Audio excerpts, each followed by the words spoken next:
ಅಮ್ಮ ಮನಿಕೊಂಡೈತೇನು? ಹ್ಞೂ ಮನಿಕೊಂಡೈತಮ್ಮ, ನಿದ್ದೆ ಮಾಡ್ತಾ ಐತೆ. ಅಪ್ಪ ಈಗಿನ ಎತ್ಲಾಗ ಹೋಯ್ತು, ಇರ್ತಾರೇನೋ ಇನ್ನೊಂದೆರಡು ದಿನ. ನಾನೇ ಇರ್ರಿ ಅಂತ ಹೇಳಿದ್ದೀನಿ, ಇನ್ನೊಂದೆರಡು ದಿವಸ ಇದ್ದು ಹೋಗ್ರಿ, ಬಿಸಿಲು ಇನ್ನೇನು ಅಲ್ಲೇನೇನು ಕೆಲಸ ಇಲ್ಲ ಏನಿಲ್ಲ, ಅದಕ್ಕೆ ಇನ್ನೊಂದೆರಡು ದಿನ ಇರ್ರಿ ಅಂತ ಹೇಳಿದ್ದೀನಿ. ಏನು ಬಿಡು ಉಂಡ್ಕೊಂಡು ಚೆನ್ನಾಗಿರೋದು. ಅಲ್ಲ ಬಟ್ಟೆ ತರಕ್ಕೆ ಹೋಗಾನೆ, ನಿನಗೊಂದು ಜೊತೆ ಬಟ್ಟೆ ಕೊಡಿಸ್ತೀನಿ, ಯುಗಾದಿಗೆ ಬಟ್ಟೆ ತಗೊಂಬರೋಣ. ಹೋಗ್ಬಿಟ್ಟು ಬತ್ತೀಯ ಹೋಗೋಣ? ಅಲ್ಲ ಹೋಗ್ಬೇಕಾಗಿತ್ತು, ದುಡ್ಡಿಲ್ಲ ಕಣೆ ಅಕ್ಕ ನನ್ನ ಹತ್ರ. ದುಡ್ಡಿಲ್ಲ ಬಿಡು, ಏನು ಬೇಡ, ಇರಾವೆ ಇಕ್ಕೆಂತೀನಿ ಸಾಕು. ನನ್ನ ಮಗ ಬಟ್ಟೆ ತರಕ್ಕೆ ಹೋಗಿದ್ಕೆ ಬೆಳಿಗ್ಗೆ ಬೇಡ ಅಂದಲ್ಲೇ, ಬಟ್ಟೆ ತಗೊಬೇಡ ನೀನು ಅಂದ. ಅವನು ಕೊಡಿಸ್ತಾವಂತೆ, ಅದಕ್ಕೆ ನೀನು ತರಬೇಡ ಅಂತ ಅಂದ. ನಾನು ಬಟ್ಟೆ ತರೋಣ, ನಾನು ಬಟ್ಟೆ ತಗೊಂತೀನಿ ಅಂತಂದೆ, ತಗೊಂಡ್ಕೊಡ್ದು ಇನ್ನು ಮನೆಯಾಗ ಕಾಲು ಎತ್ಕೊಡ್ದು ಅಂದ. ಅದಕ್ಕೆ ಅದೇ ಬಂದು ಅಂತಾಗ ಯಾರಪ್ಪ ಅಂತೇಳಿ, ಅದಕ್ಕೆ ನನ್ನ ಪಾಡಿಗೆ ನಾನು ಸುಮ್ಮನೆ ಅದೇ ಬಂದುಬಿಟ್ಟೆ. ನೀ ಹಾಕ್ಬೇಕಂತ ಸಮಸ್ಯೆನೇ ಬೇಡ ಅಂತೇಳಿ. ನಿಮ್ಮ ಮಾಮನ್ನ ಕೇಳು, ಬರುತ್ತಲ್ಲ ಅವಾಗ, ಮಾಮ ನನಗೆ ಹಬ್ಬಕ್ಕೆ ಬಟ್ಟೆ ಕೊಡ್ಸು ಮಾಮ ಅನ್ನು, ಕೊಡ್ಸುತ್ತೆ. ನಿಮ್ಮ ಮಾಮ ಮಸ್ತ್ ದುಡ್ಡು ಇಕ್ಕೊಂಡಿರುತ್ತೆ. ಬಿಡತ್ತ ಮಾಮಂತಾಗ ಎಲ್ಲೇದು ದುಡ್ಡು. ಏನು ಪಾಪ ಮಾಮ ನಿನ್ನೇನು ಕೇಳೋಣ. ಇಲ್ಲ ಮಾಮ ಇಕ್ಕೊಂಡೈತೆ. 5 ಲಕ್ಷ ದುಡ್ಡು ನೋಡು, ಬಡ್ಡಿ ಕೊಟ್ಟಿತ್ತಂತೆ. ಇವಾಗ ತಗೊಂಬಂದು ಕೊಟ್ಟಿರೋದು ನಮ್ಮ ಕೈಗೆ 5 ಲಕ್ಷ ದುಡ್ಡು ಐತಿ. ಏನು ನಮ್ಮಮ್ಮಗೆ ನಮ್ಮಪ್ಪಗೂ ತೋರಿಸ್ತೆ 5 ಲಕ್ಷ ಐತೆ ಅಂತ. ಬಿಡಮ್ಮ, ಬಿಡು ಅಂತಂದ್ರೆ ಭಾಳ ಸಂತೋಷಪಟ್ರು. 5 ಲಕ್ಷ ದುಡ್ಡು ತೋರಿಸಿದ್ಕೆ ನಮ್ಮಪ್ಪನೂ ನಮ್ಮಮ್ಮಯ್ಯೋ ಯೋಟೊಂದು ದುಡ್ಡು ಇಕ್ಕೊಂಡಿದ್ರಮ್ಮ ಅಂದರು. 5 ಲಕ್ಷ ದುಡ್ಡು ತೋರಿಸಿದ್ಕೆ ಹಂಗೇನೆ. ನಾನು ಅಪ್ಪನಮ್ಮನ ಮುಂದೆ ಎಲ್ಲ ತೋರಿಸ್ದೆ ನೋಡು, ಅಳಿಯಂದರು ಬುದ್ಧಿವಂತರಲ್ಲ ಅಂತಿದ್ದೆ, ಎಷ್ಟು ಬುದ್ಧಿವಂತರು, ಹೆಂಗೆ ಇಕ್ಕೊಂಡವ್ರೆ ಅಂತ ಹೇಳಿ ನಾನು ತೋರಿಸ್ದೆ ಅಪ್ಪಯ್ಯಮ್ಮಗೆ. ಬಹು ಸಂತೋಷಪಟ್ರು. ಹೌದೇನು? ಹಂಗಾದ್ರೆ ಕೇಳ್ತೀನಿ ಹೇಳು. ನೋಡಿ ನಮ್ಮ ದುಡ್ಡು ಇಕ್ಕೊಂಡಿರಲ್ಲ ಅಮ್ಮಂಗಿರುತ್ತೆ, ಹೆಂಗೆ ಎಲ್ಲಿಂದ ತೆಗಿತೈತಿ ಅಂತ ಹೇಳೋಕ್ಕಾಗಲ್ಲ. ಏಪ್ಪ ಭಾರಿ ಬುದ್ಧಿಯಪ್ಪ ನಮ್ಮ ಮಾಮಂದು. ಬುದ್ಧಿ ಅಮ್ಮ, ಏನು ಮಾಡ್ತೀಯ ಪಾಪ, ಹೇಳ್ದೊಂಥರ ಕಣೆ ನೋಡೋಕ್ಕಾಗಲ್ಲ. ಪಾಪ ಯಾಕೆ ಸಿಂಧು ಬೇಜಾರಾಗಿದ್ಯಾ? ಇವಾಗ ಫೋನ್ ಮಾಡಿದ್ರು, ಈಗ ಬರ್ತಾರಂತೆ. ಇಂಥ ಏನೋ ಒಂದು 5,000 ಇದ್ದರೆ ಕೊಟ್ಟಿಲ್ಲ. ಮೊನ್ನೆನೇ ಕಟ್ಟಬೇಕಾಗಿತ್ತು, ನೆನ್ನೆ ಲಾಸ್ಟ್ ವಾರ್ನಿಂಗ್ ಕಳಿಸಿದ್ದು, ನಿಮಗೆ ಮೆಸೇಜ್ ಹಾಕಿದ್ದು. ನೀವು ಇವತ್ತಾದರೂ ಬಂದು ಕಟ್ಟಿಲ್ಲ ಅಂತಂದರೆ ಇನ್ನೆರಡು ಅವರ್ ಬಾಕಿ ಐತೆ ಅಷ್ಟೇ, ಇಲ್ಲಾಂದರೆ ನಾನು 4 ಅವರ್ ಬಾಕಿ ಐತೆ. ಏನಾದರೂ ನೀವು ಕಟ್ಟಲಿಲ್ಲ ಅಂತಂದರೆ ಇನ್ನೊಂದು ಸ್ವಲ್ಪ ಹೊತ್ತಿಗೆ ಬಂದು ಎಲ್ಲ ತಗೊಂಡು ಹೋಗ್ತೀವಿ, ಎಲ್ಲ ತುಂಬ್ಕೊಂಡು ಹೋಗ್ತೀವಿ. ಫಸ್ಟು ನೀವು ಕೊಡೋದು ಕಲ್ಕೊಳ್ರಿ, ಕಟ್ಟೋದು ಕಲ್ಕೊಳ್ರಿ ಅಂತಂದ್ರು. ಕಟ್ತೀರಾ ಹೆಂಗೆ ಅಂದರು. ಕಟ್ತೀವಿ ಅಂತ ಹೇಳಿದೆ. ಅದಕ್ಕೆ ಬರ್ತಾರಂತೆ. ಒಂದು 5,000 ನಾನು ಇದ್ದರೆ ಕೊಡು ರಂಜು, ಕೊಡ್ತೀನಿ. ಇಲ್ಲ ಅಂತಿರ್ಲಿಲ್ಲ, ಇದ್ದಿದ್ರೆ ಕೊಡ್ತಿದ್ದೆ ನಮ್ಮ ನಿಜವಾಗ್ಲೂ ಇಲ್ಲ ನಂತಾಗೆ ಅಲ್ಲ, ಕೊಡ್ತಿದ್ದೆ. ಏನು ಮಾಡೋಣ, ಮರ್ಯಾದೆ ಇರಲ್ಲ. ಅವರೆಲ್ಲ ಬಂದು ವಾಪಸ್ ತುಂಬ್ಕೊಂಡ್ರೆ ಕೇರೆಗಳವ್ರು ಮೊದಲೇ ಮನೆ ತೆಗಿದ್ದಾರೆ, ಎಲ್ಲರೂ ನೋಡ್ತಾರೆ. ಮಣ್ಣಿನ ವಾಷಿಂಗ್ ಮಿಷಿನ್ನು, ಫ್ರಿಡ್ಜು, TV ಎಲ್ಲ ತಗೊಂಬಂದ್ಲು ಕೊಂಡ್ಕೊಂಡು. ಆ ಭೂಮಿ ಎದ್ರಿಗಂತೂ ಬಿಡತ್ತೆ, ಹಂಗೆ ಸದ್ರ ಹಾಕ್ತೀನಿ ನಾನು. ತಗೊಂಬಂದ್ಲು. ನೋಡಪ್ಪ ಇವಾಗ ಹಂಗೆಲ್ಲ ಬಂದು ತಗೊಂಡೋಗ್ತಾ ಇದ್ದಾರೆ ಅಂತ ಅವರು ಫೋನ್ ಮಾಡಿದ್ರು. ಅದಕ್ಕೆ ಏನು ಮಾಡೋಣ ಅನ್ಸೈತೆ. ಅವಳು ನಮ್ಮ ಅತ್ತೆ ಕೊಡಲ್ಲ ಅವಳು, ಅದಕ್ಕೆ ಅವತ್ತಾಗ ಏನು ಅಂತೇಳಿ ಸುಮ್ಮನೆ ಇದ್ದೀನಿ. ತರ್ದಂಗೆ ಇದ್ದಿದ್ರೆ ಒಂಥರ ಅಪ್ಪ ಹೆಂಗ ಸುಮ್ಮನೆ ಇರ್ಬೋದಾಗಿತ್ತು. ಇವತ್ತು ತಂದಿರೋದಕ್ಕೆ ನೋಡಿ ಎಷ್ಟು ಸಮಸ್ಯೆಗಳು. ಪಾಪ ನೀವು ತರಬಾರ್ದಾಗಿತ್ತು ಹೇಳು. ದುಡ್ಡಿದ್ರೆ ತರ್ಬೋದಾಗಿತ್ತು. ನಿಮಗೆ ಈ ಲೋನ್ ಬೇರೆ, ಹೋಮ್ ಲೋನ್ ಬೇರೆ ಐತಲ್ಲ, ಅದನ್ನು ಬೇರೆ ಕಟ್ಕೋಬೇಕು. ನಿಮಗೆ ಅಷ್ಟು ಅಂದರೆ ಜಾಸ್ತಿ ಆಗಿಬಿಡುತ್ತೆ, ಹೆವಿ ಆಗುತ್ತೆ. ಈ ಹೆವಿ ಅಷ್ಟೊಂದು ತಿಂಗಳ ಒಂದು ಸಕ್ಕೆ ಆಗೋದಿಲ್ಲ. ರಂಜು ಬೇಗ ಒಂದು 20,000 ದುಡ್ಡು ಕೊಡು. 20,000 ಏನೈತೆ? 20,000 ಎಲ್ಲೈತಪ್ಪ? 5 ಲಕ್ಷ ಕೊಟ್ಟಿದ್ದೀನಲ್ಲ, ಅದ್ರಾಗ ಒಂದು 20,000 ದುಡ್ಡು ಬೇಕಾಗಿತ್ತು. ನಾನು ಬೇರೆನೇ ಇವಳಿಗಿಲ್ಲ ಅಂತ ಹೇಳಿದೆ. ಕೊಡಲಿಲ್ಲ ಅಂದರೆ ನಿಷ್ಠೂರ. ಅಯ್ಯೋ ಇದೇನಪ್ಪ ಇದು, ಇವಳು ಬೇರೆ ಇಲ್ಲೇ ಇದ್ದಾಳೆ ಅಂತದ್ರಾಗ ಈ ಬೇರೆ 5 ಲಕ್ಷ ಕೊಟ್ಟಿದ್ದೀನಲ್ಲ, ಅದ್ರಾಗ 20,000 ಕೊಡು ಅಂತೈತೆ. ಇವಳು ತಕ್ಕ ಸುಮ್ಮನೆ ನಿಷ್ಠೂರಲ್ವಲ್ಲಪ್ಪ. ಅಯ್ಯೋ ಬುದ್ಧಿ ಬೇಡವೆ ಈ ಅಪ್ಪನಿಗೆ. ಒಂದು ಈಟಾನ ಹೇಳು. ಆಗ ಐತಂತೆ ಕೊಡು, ಒಂದು 5,000 ಕೊಡ್ತೀನಿ. ಅದು ನಮ್ದಲ್ಲ ಕಣೆ ಸಿಂಧು, ಯಾರ್ದ ಇಸ್ಕೊಂಬಂದಿತ್ತ ಯಪ್ಪ. ಅವ್ರ ಫ್ರೆಂಡಿಂದ ನಾನು ಅವತ್ತೇ ಹೇಳಿದ್ದೀನಿ, ಅವ್ರ ಫ್ರೆಂಡು ಯಾರನ ಇಕ್ಕೆ ಅಂತೇಳಿ ಕೊಟ್ಟವ್ರಂತೆ.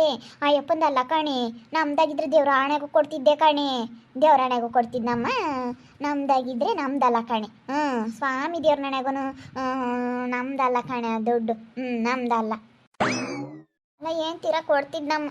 ಕೊಡ್ತೀಯಾ? ಒಂದು 20,000 ಬೇಕು, ಅರ್ಜೆಂಟ್ ಬೇಕು ಇವಾಗ, ಬೇಕಾ ನನಗೆ? ಕೊಡ್ತಾರೆ, ಒಂದು 5 ನಿಮಿಷ ಸುಧಾರಿಸಿ ಮಾವ. ಅದು ಯಾಕೆ ಅಷ್ಟೊಂದು ಅರ್ಜೆಂಟ್ ಮಾಡ್ತಾ ಇದ್ದೀರಾ? ಕೊಡ್ತಾಳೆ ಕೂಕ ಬರ್ರಿ. ಯಾಕೆ ಅಷ್ಟೊಂದು 20,000 ದುಡ್ಡು ತಗೊಂಡು ಎಲ್ಲಿಗೆ ಹೋಗ್ತೀರಾ? ಅರ್ಜೆಂಟ್ ಯಾರಿಗ ಕೊಡಬೇಕು, 20,000 ದುಡ್ಡು ತಗೊಂಬಂದು ಕೊಡು ಅಂತ ಕೇಳ್ತಾ ಇರೋದು. ಕೊಡ್ತೀನಿ ಬರ್ರಿ ಕೂಕ ಬರ್ರಿ ಇಸ್ಕೊಂಡೋಗಿರಂತ 20,000 ಏನು ಇಸ್ಕೊಂಡು ಮೆಲ್ಲ ತಗೊಂಡೋಗಿರಂತ ಸಿಂಧು. ಬೇಜಾರಾಗ್ಬಿಡ ಕಣೆ, ಕೊಡ್ತಿದ್ದೆ ಬಿಡಮ್ಮ. ನಮ್ಮಂತವ್ರಿಗೆಲ್ಲ ಕೊಡಲ್ಲ. ನಾನು ಬಡ್ಡಿ ಕೊಡ್ತೀನಿ ಅಂದರೂ ಕೊಡಲ್ಲ. 5 ಲಕ್ಷ ಮನೆ ಇಕ್ಕೊಂಡು 5,000 ಕೊಡಲ್ಲ. ತೆಗಿ, ಯಾರೂ ಆಗಲ್ಲ. ನಾವೇ ಯಾಗನ ಆಗೋದು ಕಷ್ಟ ಸುಖ ಅಂದರೆ ಯಾರೂ ಆಗಲ್ಲ. ಏನು 5,000 ಕೊಟ್ಟಿದ್ರೆ ಕಳ್ಕೊಂಬಳೆ ರಂಜಿ ನೀನು ಹಿಂಗೆ ಮಾಡಬಾರ್ದು. 5,000 ಕೊಡೋಕೆ ನಿಂತು ಮುಂದೆ ನೋಡ್ತಿಲ್ಲ, 5 ಲಕ್ಷ ಇದೆ ಒಂದು ಕನ್ವ ಮನೆಯಾಗೆ. ಏನು ಹಂಗೆ ಹೇಳಿ ನಿನಗೆ ಒಂದು ಇಷ್ಟನೂ ಅರಿವಿಲ್ಲ ಬಿಡು. ಅಲ್ಲ ಅವಳು ಎದುರಿಗೆ ಬಂದು ಕೇಳ್ತಿಯಲ್ಲಪ್ಪ ನೀನು ದುಡ್ಡ. ಅವಳು ಮೊದಲೇ ದುಡ್ಡು ಅಂತ ಹೇಳಿ ಪರದಾಡ್ತಾ ಇದ್ದಾಳೆ. ಫ್ರಿಡ್ಜು ವಾಷಿಂಗ್ ಮಿಷಿನ್ ಎಲ್ಲ ತಗೊಂಬಂದು ಇಕ್ಕೊಂಡವಳೆ. ಇನ್ನು ಕೆಲ್ಸಕ್ಕೆ ಬರ್ತಾವ ಅವೆಲ್ಲ ನಮ್ಮಂಗೆ ತಾಂಡಿಕ್ಕೊಂಡು ಕುಕ್ಕರ್ಸ್ಕೊಂಡವಳೆ. ಇಕ್ಕೊಂಡು ಕುಂಡ್ರಿಸ್ಕೊಂಡು ಈಗ 5,000 ಕೊಡ್ರಿ ಅಂತ ಎಲ್ಲರ ಮನೆಗೂ ತಾರಾಡ್ತಾ ಇದ್ದಾಳೆ. ಬೇರೆಯವ್ರಿದ್ದಾಗ ಕೇಳಬಾರ್ದು ದುಡ್ಡು. ಕಂಡರಿದ್ರಿಗೆ ಅವ್ರೇನು ಐತೆ ಕೊಡ್ಲೇಳು ಅಂತಾರೆ. ನೀನು ಈ ಒಂದು 5 ಲಕ್ಷ ತಂದು ಕೊಟ್ಟಿರೋದಕ್ಕೆ ಹಂಗೇನೆ ನಸ್ಕೊನಿ ಕೈ ಹಿಡ್ದಂಗೆ ಆಡ್ತಿಲ್ಲ ಮರ ನೀನು ಹಂಗೇನೆ. ಅದು ಏನಾಯಿತು ಅಂದರೆ ನಾನು ಹೇಳೋದು ಕೇಳು, ಯಾರಿಗೋ ಒಬ್ರಿಗೆ ಅರ್ಜೆಂಟ್ ಕೊಡ್ಬೇಕು ಅಷ್ಟೇನಿ. ಇವಾಗ ನನಗೆ ಅರ್ಜೆಂಟ್ ಅಂದರೆ ಅರ್ಜೆಂಟು ಎಮರ್ಜೆನ್ಸಿ, ಇವಾಗ ಹೋಗ್ಬೇಕು.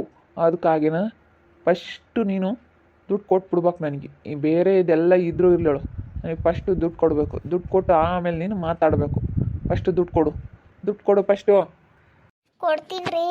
ಅಯ್ಯೋ ದೇವ್ರೆ, ನೋಡ ಅವಳಿಗೆ ಇವಾಗ ಏನು ಸುಮ್ಮನೆ ನಿಷ್ಠೂರ ಅವತ್ತಾಗೆ. ಹೋಗು, ಯಾರನಿದ್ದ ಕೇಳಿ ಬರ್ತ್ಕೊಂಡ್ಮಮ್ಮ. ಇವಾಗ ನೋಡಿ ಅವಳು ಬೇಜಾರಾಗ್ಬೋದ್ಲ. ಅಕ್ಕನ್ನ ನೆನ್ನೆ ಸಿಂದಲು ಕೇಳೋಣ, ಸಿಂಧು 5,000 ದುಡ್ಡು ಕೊಡ್ರಿ ಅಂತ ಹಂಗೆ ಆಡೋಳು.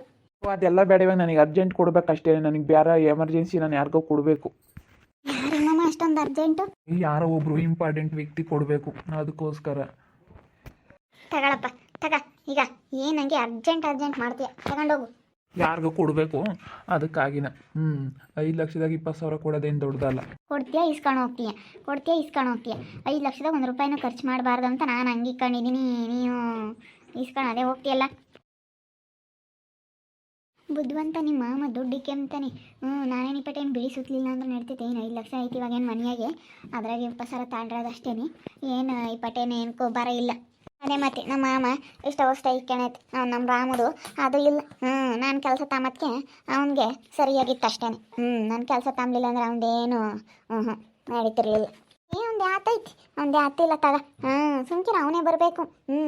ತಿಂಬದೇನ ನೋಡಿ ಚೆನ್ನಾಗಿರೋದು ನೋಡಿ ನನ್ನ ಮಗನೇ ಬೊತ್ತಂದು ಸುಮ್ಮನೆ ನೀನು ಕರ್ಕೊಂಡೋಗಕ್ಕೆ. ನಮ್ಮ ತಗೇನು ದುಡ್ಡು ಐತಿ. ಅದೇ ಮತ್ತೆ ಇವಾಗಿನ ಕಾಲದಾಗ 5 ಲಕ್ಷ ಅಂದರೆ ಅದೇ ಗ್ರೇಟ್ ಅಮ್ಮಂಗೆ. ಸಾಕು, 5 ಲಕ್ಷ ದುಡ್ಡಿದ್ರೆ ಅದೇ ಸಾಕು. ಈ ಪಟೆ ನಾವೇನು ಹೋಗಂಗಿಲ್ಲ. ಏನು 5 ಲಕ್ಷ ಐತೆ, 5 ಲಕ್ಷದಾಗ ನೀನು ದಿನ ಉಣ್ಬೋದು. ಅದೇ ಯಾರಿಗಾನ 1 ಲಕ್ಷ ಬಡ್ಡಿ ಕೊಟ್ರು ಎಷ್ಟೋ ದುಡ್ಡು ಆಗುತ್ತೆ. ಅದೇ ಮತ್ತೆ 5 ಲಕ್ಷದಾಗ ಎಷ್ಟು ಬಡ್ಡಿ ದುಡ್ಕೋಬೋದು ಹೇಳು. 5 ಲಕ್ಷದಿಂದಲೇ 10 ಲಕ್ಷ ಮಾಡಿದವರು ಇದ್ದಾರೆ. ಅದ್ರಾಗ ಏನೋ ಒಂದು ಕೆಲಸ ಮಾಡ್ರಕ್ಕ ಅಷ್ಟೇ. ಇನ್ನು ನಮ್ಮ ಮಾಮ ಬೇರೆ ದುಡಿತಿರುತ್ತೆ. ಇನ್ನು ಎಷ್ಟು ಇಕ್ಕಣೈತಪ್ಪ, ಇನ್ನು 50 ಲಕ್ಷ ಇಕ್ಕಣೈತ ಅಲ್ವೇ, ಹೇಳಿಲ್ಲ ಅನ್ಸುತ್ತೆ ನಿಂತಾಗೆ. ಮಸ್ತಾಗಿ ಇಕ್ಕಣೈತಿ ಮಾಮವು. ನಾನಿನ್ನು ಇಕ್ಕಣೈ ನೀ ಅದನ್ನು ತೊಗ್ದಿಲ್ಲ ಅಂತಂತು. ಏನಿಲ್ಲ, ಮಸ್ತಾಗಿ ಚೆನ್ನಾಗಿ ದುಡ್ದು ಚೆನ್ನಾಗಿ ಇಕ್ಕೊಂಡೈತೆ ನೋಡಪ್ಪ. ನಮ್ಮ ಮಾಮ ಯಾತು ಇಕ್ಕೊಂಡಿಲ್ಲ ಅಮ್ಮಂಗೈತೆ. ಎಲ್ಲ ದುಡ್ಡು ಇಕ್ಕೊಂಡ್ರು ಸಾಧಾರಣ ವ್ಯಕ್ತಿ ಅಮ್ಮಂಗೈತೆ ನಿಜವಾಗ್ಲೂ. ಆಗ ನನ್ನ ಮಗ ನಮ್ಮ ರಾಮ ಏನೋ ಒಂದು ಲಕ್ಷ ಇಕ್ಕೊಂಡಿದ್ರೆ ನನ್ನ ಮಗನ ಹಿಡಿಯೋಕ್ಕಾಗ್ತಿರ್ಲಿಲ್ಲ. ಮೆರ್ದೋಗ ನಂಗೇನು ಹೇಳು. ಬೊಲ್ವಳೇನಲ್ಲ. ಥೂ, ನಾವೇನು ಇಪ್ಪಟ್ಟೇನು ಅಕ್ಕ ತಂಗಿಯರಿಬ್ರು ಅರ್ಗುರ್ಕಂದಂಗಿರ್ತೀವಿ. ನಮ್ಮಯ್ಯಪ್ಪಿನ ಮಸ್ತ್ ತಂದು ಹಾಕುತ್ತೆ. ದುಡ್ಡು ಮಸ್ತ ದುಡ್ದು ಇಕ್ಕಣೈತೆ. ನಾವೇನು ನಮಗೇನೇನು ಇಪ್ಪಟ್ಟೇನು ಸಾರ ಮಾಡ್ಸೋದೇನು ದೊಡ್ಡದಲ್ಲ. ನಾನೇನು ಭೂಮಿಗಿನ ಇನ್ಮೇಲಿಂದ ಮೇಲಮ್ಮಂಗೆ. ನಮ್ಮ ಅಯ್ಯಪ್ಪ ಪಾಪ ದುಡಿದ್ರೂ ನೋಡು ಸಾಧಾರಣ ವ್ಯಕ್ತಿ ಎಂಬ ಥರ ಯಾತು ತೋರಿಸ್ಕೊಂಬಲ್ಲ ನಮ್ಮ ಅಯ್ಯಪ್ಪ. ಏನು ಬಂದ್ರೂ ಎಷ್ಟು ದುಡ್ಡಿದ್ರೂ ನಾವು ಹೆಂಗಿರ್ತೀವಿ ಹಂಗೆ ಇರಬೇಕು. ಸಿಂಪಲ್ಲಾಗಿ ಜಾಸ್ತಿ ಓವರಾಗಿ ಆಡಬಾರ್ದು ಎಂಬ ಥರ ನಾವು ಇರೋದು. ನಾವು ಆ ಥರ ನಮ್ಮ ಅಯ್ಯಪ್ಪ ಹೆಂಗನ ಚೆನ್ನಾಗಿ ದುಡ್ಡು ನೋಡು. 5 ಲಕ್ಷ ದುಡ್ಡು ತಂದ್ಕೊಟ್ಟೈತಲ್ಲ, ನಿಜವಾಗ್ಲೂ ತುಂಬ ಖುಷಿ ಆಗ್ತೈತಿ. ನೋಡ್ತಾ ಇರಿ, ಆಗ್ಬೋದಂತ ಮುಂದಿನ ಭಾಗದಲ್ಲಿ ನೋಡ್ತಾ ಇರ್ರಿ. ಹಾಗೆ ವಿಡಿಯೋ ಬಗ್ಗೆ ನಿಮ್ಮ ಅಭಿಪ್ರಾಯನ ಕಮೆಂಟ್ ಮಾಡಿರಿ. ಹಾಗೆ ವಿಡಿಯೋ ಇಷ್ಟ ಆಗಿದ್ದರೆ ಲೈಕ್ ಮಾಡಿ, ಶೇರ್ ಮಾಡಿ. ಇನ್ನು ನಮ್ಮ ಚಾನಲ್ನ ಯಾರೇ ಸಬ್ಸ್ಕ್ರೈಬ್ ಮಾಡ್ಕೊಂಡಿಲ್ಲ ತಪ್ಪದೆ ಕೂಡಲೇ ಸಬ್ಸ್ಕ್ರೈಬ್ ಮಾಡ್ಕೊಳ್ಳಿ. ಓಕೆ ವೀಕ್ಷಕರೇ, ಧನ್ಯವಾದಗಳು.